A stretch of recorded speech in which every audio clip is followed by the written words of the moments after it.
Hello everyone, welcome back to another video of this section.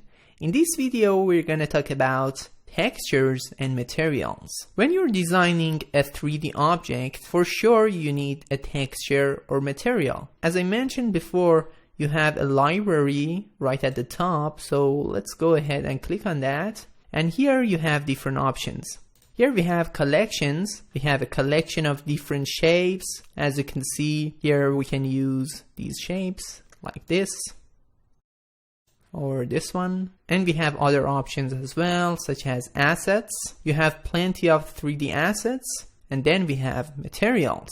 Okay, so suppose that we want to change the material of our text here. Okay, so here we can choose one of these materials. I'm gonna go for this one. So you can drag and drop it on your 3D text like this. That's pretty cool, isn't it? Let's render it once again and you can see the difference. Can you see how amazing it is? You can easily change the material as you wish. So let's change it to something else. For instance, this one. So you can choose your text and click on that. Perfect. Or it's better to create another shape here. Let's create a box here. I'm gonna scale it down. Let's move it here. Perfect. And then I'm gonna change its material to something else, okay? For instance, this one.